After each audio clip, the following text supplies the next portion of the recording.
7 months ago, my neighbor Harold was invisible, a 69-year-old man who lived like a ghost in his own house. Today, there are cars parked outside his home every evening, laughter echoing from his backyard, and a steady stream of neighbors stopping by for advice, coffee, or just to chat. Harold went from having zero social connections to being the person everyone in our neighborhood turns to for friendship and guidance. What he did to transform from the loneliest person on our street to the most popular is both simple and profound. This isn't just a heartwarming story about one man's social transformation. It's a blueprint for anyone who feels isolated, forgotten, or convinced that it's too late to build meaningful connections. Harold's journey proves that loneliness isn't a life sentence and that community can be created by anyone willing to take the first small step. If you know someone who seems isolated, or if you're struggling with loneliness yourself, Harold's story will show you that profound change is possible at any age, and it starts with something surprisingly simple. The invisible neighbor. When I moved to Maple Lane 3 years ago, Harold Peterson was already a fixture of invisibility on our street. At 69, he lived alone in a well-maintained, but somehow lifeless house, the kind of place that looked occupied but felt empty. Harold's daily routine was predictable and solitary. He would retrieve his mail in the early morning when the street was quiet, accept grocery deliveries without engaging in conversation, and occasionally emerge to tend his small front garden with mechanical efficiency. He never lingered outside, never initiated conversations, and seemed to actively avoid eye contact with neighbors. The few times I attempted to strike up conversations, Harold was polite but distant. He would give short, factual responses. Yes, the weather is nice, or no, I don't need anything, before quickly retreating to his house. It was clear he wasn't rude.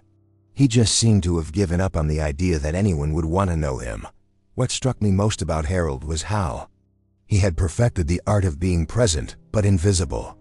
He maintained his property, paid his bills, and managed his life, but he existed in a bubble of self-imposed isolation that seemed impenetrable. Harold's house told the story of someone who had withdrawn from the world. The blinds were always drawn, the front porch was bare of any personal touches, and there were never any signs of visitors. No extra cars in the driveway, no packages from friends or family, no indication that anyone else was part of his life.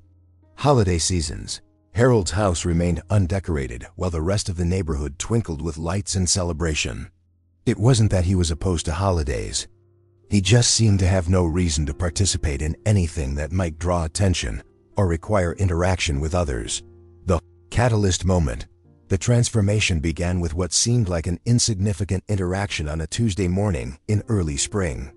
I was walking my dog when I saw Harold standing in his driveway, looking confused and holding what appeared to be a broken sprinkler head.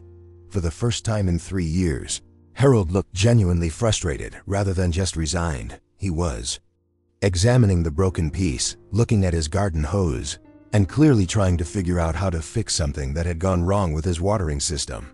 "Having trouble with the sprinkler?" I asked, more out of politeness than expectation of a real conversation. To my surprise, Harold didn't give his usual brief dismissal. Instead, he looked up with genuine confusion and said, "I have no idea how this thing works. It just broke, and I can't figure out how to fix it." It was the first time I had ever heard Harold admit to not knowing something or needing help. There was something vulnerable and human in his voice that I hadn't heard before. "I'm pretty handy with that kind of thing," I offered. "Mind if I take a look?" Harold hesitated for a moment, then nodded. "I'd appreciate that." For the next 20 minutes, we worked together to diagnose the problem, a simple broken connection, and fix it. But more importantly, we talked. Really talked.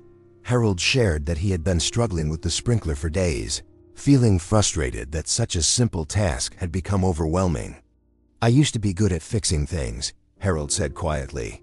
"I used to be good at a lot of things." There was something in that statement, a hint of the person Harold had been before he became invisible, that made me realize I had completely misjudged my neighbor. The first real conversation after we fixed the sprinkler, Harold did something that surprised both of us. He invited me to sit on his front porch for a few minutes. It was a small gesture, but for Harold, it was revolutionary. As we sat on his porch, probably the first time Harold had used his own front porch in years, the real story began to emerge. Harold wasn't antisocial or unfriendly. He was grieving, and had convinced himself that he had nothing to offer anyone. Harold had lost his wife, Martha, 3 years earlier after 44 years of marriage.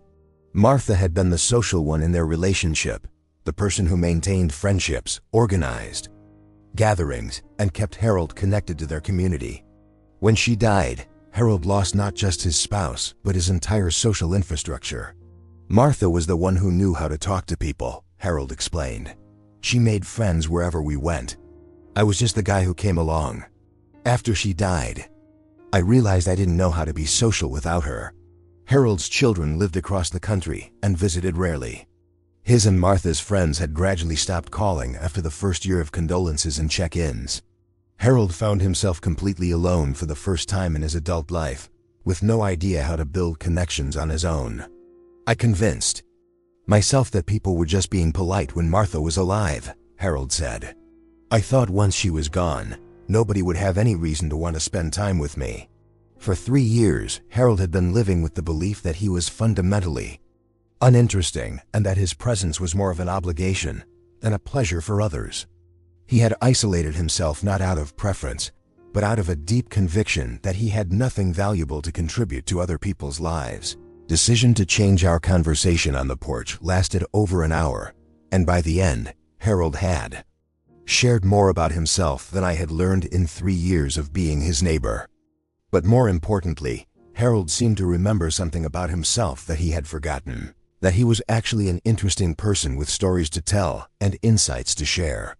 I haven't talked to anyone like this since Martha died, Harold said as our conversation wound down. I forgot that I actually enjoy talking to people. Over the next few days, I noticed Harold spending more time on his front porch, not hiding inside his house as quickly when he saw neighbors outside. He began nodding and saying hello to people walking by, small gestures that seemed insignificant, but represented huge steps for someone who had been invisible for 3 years. A week after our sprinkler conversation, Harold appeared at my door with a plate of cookies he had baked.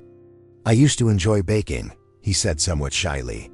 I thought maybe you and your family might like these.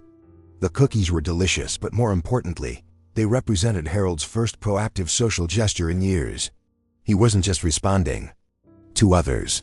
He was initiating connection. The gradual opening Harold's transformation didn't happen overnight, but once it began, it gained momentum. He started with small, manageable social interactions that gradually built his confidence and reminded him that he enjoyed human connection. Harold began timing his garden work to coincide with when neighbors were outside. Instead of rushing through his yard work to avoid interaction, he started working slowly, giving people opportunities to stop and chat. These brief conversations about gardening, weather, or neighborhood happenings became the foundation for deeper connections. Mrs. Chun, an elderly widow who lived 2 houses down, was Harold's first real friend. She had been struggling with her own garden and noticed Harold's expertise with plants. When she asked for advice about her struggling tomatoes, Harold spent an hour diagnosing problems and offering solutions. Harold knows everything about gardens, Mrs. Chun told me later. But more than that, he's such a good listener. I felt like I hadn't had a real conversation with someone in months. The gardening conversations led to coffee invitations, which led to Harold and Mrs. Chun developing a genuine friendship. For Harold, having one person who genuinely enjoyed his company was transformative. It reminded him that he was capable of being a good friend and that people could actually seek out his company. Building community connections, Harold's growing confidence with Mrs. Chun gave him the courage to reach out to other neighbors. He started offering his gardening expertise more broadly, helping the Johnson family with their lawn problems and advising the Millers on their flower beds. But Harold's real breakthrough came when he discovered that many of his neighbors were dealing with similar challenges: loneliness, boredom, and a sense of disconnection from the community. Harold realized that his social isolation wasn't unique. It was a widespread problem that he might be able to help solve. Harold started with small gestures. He began bringing in the packages and newspapers for neighbors when they were out of town. He offered to help with simple home repair tasks for people who seemed to be struggling. He started remembering people's names and asking follow-up questions about things they had mentioned in previous conversations. "Harold has this way of making you feel heard," said Tom Johnson, a busy father of two who had barely spoken to neighbors before Harold started reaching out. "He remembers things about my kids, asks about my work, and somehow always has time to listen when I need to vent about something." Harold's approach to building relationships was simple but effective. He focused on being genuinely interested in other people's lives and finding ways to be helpful without being intrusive. At the backyard gatherings, the transformation became most visible when Harold started hosting informal gatherings in his backyard. It began when Mrs. Chun mentioned that she missed having people over, but felt like her house was too small for entertaining. "Why don't we use my backyard?" Harold suggested. "It's just sitting there empty anyway." Harold's first gathering was a simple coffee morning for 3 neighbors. He set up a few lawn chairs, made coffee, and provided simple snacks. The gathering was such a success that it became a weekly event, gradually growing as word spread through the neighborhood. "Harold's coffee mornings became the highlight of my week," said Sarah Miller, a work-from-home professional who had been feeling isolated during remote work. "It was the one social interaction I could count on, and Harold made everyone feel welcome." The weekly gatherings evolved to include seasonal celebrations, potluck dinners, and problem-solving sessions where neighbors could get advice about everything from home repairs to parenting challenges. Harold's backyard became the unofficial community center for our street. Harold discovered that he had a natural gift for bringing people together and facilitating conversations. He would introduce neighbors who hadn't met, remember connections between people's interests and challenges, and create an atmosphere where everyone felt comfortable participating, becoming the neighborhood connector. As Harold's social circle expanded, he began to see himself as a connector, someone who could help solve his neighbors' problems by linking them with other neighbors who had relevant skills or experiences. When the Martinez family needed help with their teenagers' college applications, Harold connected them with the Thompsons, whose daughter had just gone through the same process. When elderly Mr. Foster needed rides to medical appointments, Harold organized a neighbor driving rotation. Harold started maintaining an informal mental database of his neighbors' skills, interests, and needs. He became the person people called when they needed a recommendation, a favor, or just advice about how to handle various life challenges. "Harold knows everyone and everything that's happening in the neighborhood," said Linda Thompson. "But more than that, he cares about everyone. He remembers your birthday, checks on you when you're sick, and somehow always knows exactly the right person to call when you need help." Harold's transformation from isolated loner to community connector gave him a sense of purpose that had been missing since Martha's death. He was no longer just surviving. He was contributing meaningfully to other people's lives. The holiday transformation. Harold's complete transformation became most evident during the holiday season. The man whose house had remained dark and undecorated for 3 years suddenly became the neighborhood's unofficial holiday coordinator.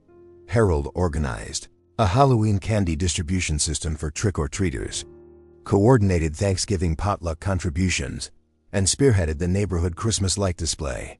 His house, once the darkest on the street, became the centerpiece of holiday celebrations. "Harold turned our street into a real community," said Mike Rodriguez, who had lived in the neighborhood for 8 years without really knowing his neighbors. "Before Harold started organizing things, we were just a bunch of strangers who happened to live near each other." Harold's holiday events brought together neighbors who had been living parallel lives for years. Children started playing together. Adults formed genuine friendships, and the elderly residents found support systems they hadn't had before. The skills he discovered. Harold's social transformation revealed talents and interests that had been dormant for years. As he became more involved in community life, Harold discovered that he had valuable skills that others appreciated. Harold's gardening expertise led to him becoming the unofficial neighborhood landscaping consultant. His listening skills made him a trusted advisor for neighbors dealing with various life challenges. His organizational abilities made him the natural coordinator for community events and problem-solving efforts. But perhaps most importantly, Harold discovered that he had a gift for making people feel valued and heard. Neighbors began seeking him out not just for practical help, but for emotional support and genuine friendship. Harold has this way of making you feel like you're the most interesting person in the world when you're talking to him, said Janet Foster. He asks thoughtful questions, remembers details from previous conversations, and somehow always knows exactly what to say when you're struggling with something. The ripple effect Harold's transformation had effects that extended far beyond his own social life. His example inspired other isolated neighbors to become more engaged with the community. Mr. Patterson, a retired teacher who had been living alone since his divorce, started joining Harold's coffee mornings and eventually began organizing neighborhood book discussions. Mrs. Kim, who had felt excluded due to language barriers, found her confidence to participate in community events after Harold made special efforts to include her. Harold showed us that community doesn't just happen, said Dr. Anderson, a busy professional who had been too focused on work to engage with neighbors. Someone has to create it, and Harold showed us how. The street that had been a collection of isolated households became a genuine neighborhood where people looked out for each other, celebrated together, and provided mutual support during difficult times. Lessons in social connection. Harold's journey from isolation to community leadership offers valuable insights for anyone struggling with loneliness or social disconnection. Start small. Harold's transformation began with simple, brief interactions that gradually built his confidence and reminded him that he enjoyed social connection. Focus on others, rather than worrying about whether people would like him. Harold concentrated on being genuinely interested in other people's lives and finding ways to be helpful. Be consistent. Harold's weekly coffee mornings and regular presence in his front yard created predictable opportunities for neighbors to connect with him. Use your skills. Harold's gardening expertise and natural listening abilities became the foundation for building relationships and contributing to his community. Create opportunities. Instead of waiting for social opportunities to arise naturally, Harold actively created them by hosting gatherings and organizing community events. Be patient. Harold's transformation took 7 months of consistent effort. He didn't expect immediate results, but gradually built momentum through small, positive interactions. The man Harold became 7 months after our first real conversation. Harold has become unrecognizable from the invisible neighbor I once knew. His house is now the social hub of our street, with neighbors dropping by regularly for coffee, advice, or just conversation. Harold hosts weekly coffee mornings that draw 8 to 12 neighbors, organizes seasonal celebrations that bring the entire street together, and serves as the unofficial coordinator for neighborhood mutual aid and problem solving.